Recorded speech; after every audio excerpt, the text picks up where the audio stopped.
ഇതിനെപ്പറ്റി വേണ്ട വിവരമില്ലാത്ത കാലത്ത് ഒരുപാട് ഇതുപോലത്തെ തെറ്റുകൾ സ്ത്രീകൾ ചെയ്തു പോയിട്ടുണ്ടാകും. അത് അറിവില്ലാതെ അവർ ചെയ്തു പോയതാണ്. അന്യ ആളുകളുടെ മുന്നിൽ അവരുടെ ശരീരം വെളിപ്പെടുത്തിയിട്ടുണ്ടാകും. ഇതുപോലെ ജനങ്ങളെ ആകർഷിക്കാൻ വേണ്ടി നടന്നു പോയിട്ടുണ്ടാകും. അന്യ ആളുകളോട് അവർ സംസാരിച്ചിട്ടുണ്ടാകും. ഔറത്ത് വെളിപ്പെട്ടു പോയിട്ടുണ്ടാകും. ദുഷിച്ച ചിന്തകൾ അവരുടെ ഹൃദയത്തിൽ വന്നുപോയിട്ടുണ്ടാകും. ഇതൊക്കെ സാധ്യത ഉണ്ടായതുകൊണ്ടാണ് അല്ലാഹു തആല പറയുന്നത്, വന്നുപോയതിനെ കുറിച്ച് നിങ്ങൾ വിഷമിക്കണ്ട, ചെയ്തു പോയതിനെ കുറിച്ച് നിങ്ങൾ വിഷമിക്കണ്ട, ആത്മാർത്ഥമായിട്ട് നിങ്ങൾ തൗബ ചെയ്താൽ മതി. വതൂബൂ ഇലല്ലാഹി ജമീആ, നിങ്ങൾ മുഴുവനും അല്ലാഹുവിലേക്ക് തൗബ ചെയ്ത് മടങ്ങുക. അയ്യുഹൽ മുഅ്മിനൂൻ, ഓ സത്യവിശ്വാസികളെ, ലഅല്ലക്കും തുഫ്ലിഹൂൻ, നിങ്ങൾ വിജയികളായിരിക്കാൻ വേണ്ടി. പരലോക വിജയമാണ് നിങ്ങൾ ആഗ്രഹിക്കുന്നതെങ്കിൽ വന്നുപോയ തെറ്റുകളെക്കുറിച്ച് അല്ലാഹുവിലേക്ക് തൗബ ചെയ്ത് മടങ്ങുകയും മേലാൽ ആ തെറ്റുകളിലേക്ക് മടങ്ങിപ്പോവുകയില്ല എന്ന് നിങ്ങൾ ദൃഢമായി ഉറപ്പിക്കുകയും വേണം. وَأَنْكِحُوا الْأَيَامَ مِنكُمْ وَالصَّالِحِينَ مِنْ عِبَادِكُمْ وَإِمَائِكُمْ إِنْ يَكُونُوا فُقَرَاءَ يُغْنِهِمُ اللَّهُ مِنْ فَضْلِهِ وَاللَّهُ وَاسِعٌ عَلِيمٌ. അല്ലാഹു തആല പറയുന്നത്, വഅൻകിഹുൽ അയാമ മിൻകും, നിങ്ങളിൽ നിന്നുള്ള അയ്യിമുകൾക്ക് നിങ്ങൾ വിവാഹം കഴിച്ചു കൊടുക്കണം എന്നാണ്. അയാമ എന്ന് പറഞ്ഞാൽ വിധവകൾ അല്ലെങ്കിൽ ഭാര്യമാരില്ലാത്ത പുരുഷന്മാർ, ഇവർക്കാണ് അയാമ എന്ന് പറയുന്നത്. അയ്യിം അതിന്റെ ബഹുവചനാണ് അയാമ. ഒന്നുകിൽ ഒരു പെണ്ണ് ഭർത്താവ് തലാഖില്ലുകയോ മരിച്ചു പോയി ചെയ്ത് അവള് വിധവയാണ്, അല്ലെങ്കിൽ ഒരു പുരുഷൻ അയാളുടെ ഭാര്യ മരിച്ചു പോവുകയോ അല്ലെങ്കിൽ തലാഖ് ചൊല്ലുകയോ ചെയ്തു, ഇപ്പൊ അയാൾക്ക് ഭാര്യയില്ല. അങ്ങനത്തെ ആളുകൾക്കാണ് അയ്യിം എന്ന് പറയുന്നത്. അല്ലാഹുവിന്റെ റസൂൽ പറയുന്നത്, നിങ്ങൾ അവർക്ക് നിക്കാഹ് ചെയ്ത് കൊടുക്കണം. അതായത് ചില ആളുകൾക്ക് അങ്ങനെ ധാരണ ഉണ്ട്. നമ്മുടെ നാട്ടിലൊന്നുമില്ല, ചില സമൂഹത്തിൽ തന്നെ അത് വലിയ തെറ്റാണ്. ഇപ്പൊ തെക്കോട്ടൊക്കെ പോയാൽ ഒരു പെണ്ണ് ഭർത്താവ് മരിച്ചു പോയാൽ വേറെ വിവാഹം കഴിക്കാന്ന് പറഞ്ഞാൽ അവർക്ക് ഭയങ്കര കുറ്റം പോലെയാണ് അവർ കാണുന്നത്, വലിയ തെറ്റായിട്ടാണ് കാണുന്നത്. അതുപോലെ ഒരു ഭാര്യ മരിച്ചു പോയാൽ അല്ലെങ്കിൽ തലാഖ് ചൊല്ലി വേറെ കല്യാണം കഴിക്കാന്ന് പറഞ്ഞാൽ അവർക്കൊരു വലിയ സംഭവമായിട്ടാണ് കാണുന്നത്. അങ്ങനെയൊന്നും വിചാരിക്കേണ്ടതില്ല. ഏതൊരു പുരുഷനും ഒരു സ്ത്രീയും വിവാഹിതരായിരിക്കാൻ അവകാശപ്പെട്ടവരാണ്. അപ്പൊ അവർക്ക് ഒരിക്കൽ വിവാഹം കഴിച്ചു എന്നുള്ളത് കൊണ്ട് ഇനി വിവാഹം കഴിച്ചുകൂടാന്നില്ല. ഈ പെണ്ണിന്റെ ഭർത്താവ് മരിച്ചുപോയി എന്നുള്ളത് കൊണ്ട് അവളെ വേറെ കെട്ടിച്ചുകൂടാന്നില്ല. അതിനങ്ങനെ പ്രായത്തിന്റെ കണക്കൊന്നുമില്ല. കുറച്ച് പ്രായം കൂടിപ്പോയി എന്ന് വിചാരിച്ചാണ് കല്യാണം കഴിച്ചുകൂടെ. അപ്പൊ അതിലൊന്നും ലജ്ജിക്കേണ്ട ഒരു കാര്യമില്ല. ചില ആളുകൾക്കൊക്കെ ഒരു വലിയ മോശമാണ്. ഇപ്പൊ ഒരു ഭാര്യ മരിച്ചുപോയി, ഒരു കല്യാണം കഴിക്കണം, എങ്ങനെ ഇപ്പൊ ആൾക്കാരോട് പറയാ എന്ന് വിചാരിക്കും. നിങ്ങളുടെ ഭാര്യ മരണപ്പെട്ടു പോയാൽ പുരുഷന്മാരല്ലേ, അവർക്ക് യുദ്ധമൊന്നുമില്ലല്ലോ, നിങ്ങൾക്ക് പിറ്റേന്ന് തന്നെ വേറെ കല്യാണം കഴിക്കാം. എന്താണ് ലജ്ജിക്കേണ്ട കാര്യം? ഒരു പുരുഷന്റെ ഭാര്യ ആവശ്യമല്ലേ? ഒരു പെണ്ണ് മരിച്ചു എന്ന് വിചാരിച്ച ഇയാൾ കല്യാണം കഴിക്കാതിരിക്കല.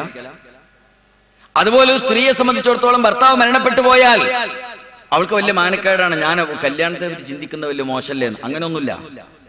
ഇദ്ദയുടെ കാലാവധിയാണ് കഴിഞ്ഞാൽ, പെണ്ണുങ്ങളാവുമ്പോൾ പിന്നെ യുദ്ധം ഉണ്ടാവും. അത് കഴിഞ്ഞാൽ അവൾക്ക് വേറെ കല്യാണം കഴിക്കാവുന്നതേ ഉള്ളൂ.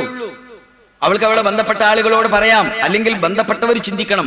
അല്ലാഹു തആല പറഞ്ഞ അൻകിഹു എന്നാണ്, നിങ്ങൾ കഴിച്ചു കൊടുക്കണം. അവർ ചിലപ്പോൾ മടിക്കും, അല്ലെ അവരതിനെ പറ്റി ചിന്തിച്ചില്ല എന്ന് വരും.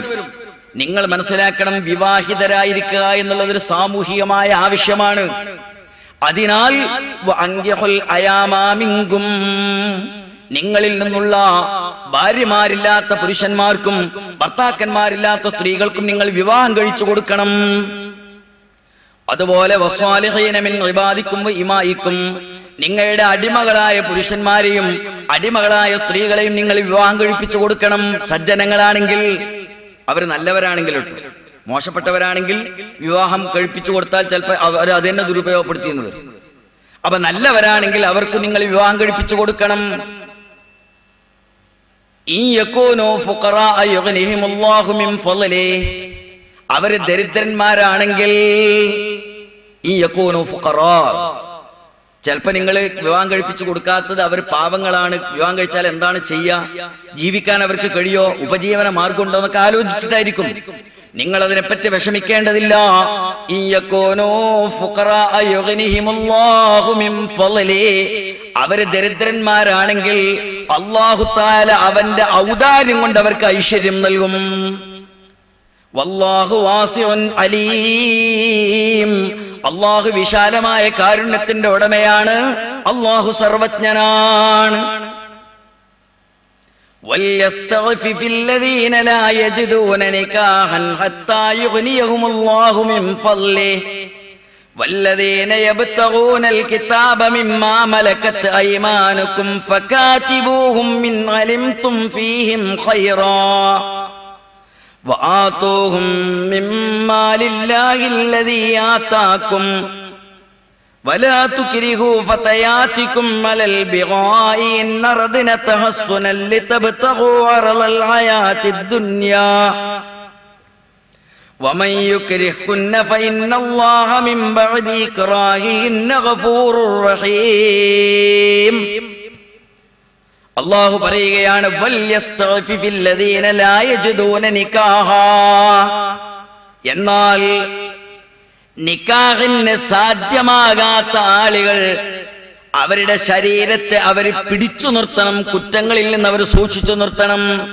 ഹത്താ യുഗ്നിയഹുമുല്ലാഹ്, അല്ലാഹു അവർക്ക് ഐശ്വര്യം നൽകുന്നത് വരെ. നേരത്തെ അല്ലാഹു തആല പറഞ്ഞത് നിങ്ങളുടെ കീഴിലുള്ള, നിങ്ങളുടെ കൈകാര്യത്തിലുള്ള സാധുക്കളായ ആളുകൾ, അവർ അടിമകളായാലും അടിമ സ്ത്രീകളായാലും അവർ വിധവകളായിരുന്നാലും അവർക്കൊക്കെ നിങ്ങൾ നിക്കാഹ് ചെയ്തു കൊടുക്കണമെന്നാണ്. നിങ്ങൾ വിചാരിക്കും അവർ ദരിദ്രന്മാരല്ലേ എന്ന്. ആവട്ടെ, ദാരിദ്ര്യം അല്ലാഹുവിന്റെ കയ്യിലാണ്, ഐശ്വര്യവും അല്ലാഹുവിന്റെ കയ്യിലാണ്.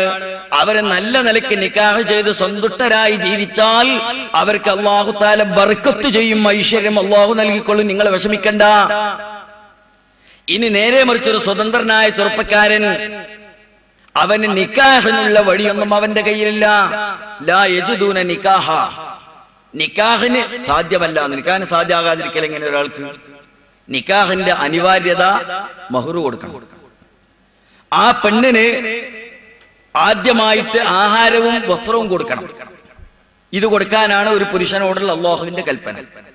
ഒരുത്തന് അതിന് വഴിയില്ല, മഹ്റ് കൊടുക്കാൻ അവന്റെ കയ്യിൽ വഴിയില്ല.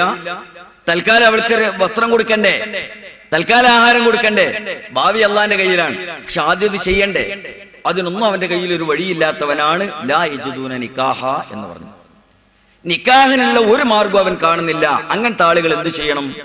അല്ലാഹു തആല പറയുന്ന വൽയസ്തഅഫിഫ്, അവൻ അള്ളാനെ പേടിച്ച് സൂക്ഷിച്ച് ജീവിക്കുക, വേറെ വഴിയൊന്നുമില്ല. കുറ്റങ്ങളിലേക്ക് ചെന്ന് ചാടരുത്, തെറ്റിലേക്ക് ചെന്ന് ചാടരുത്.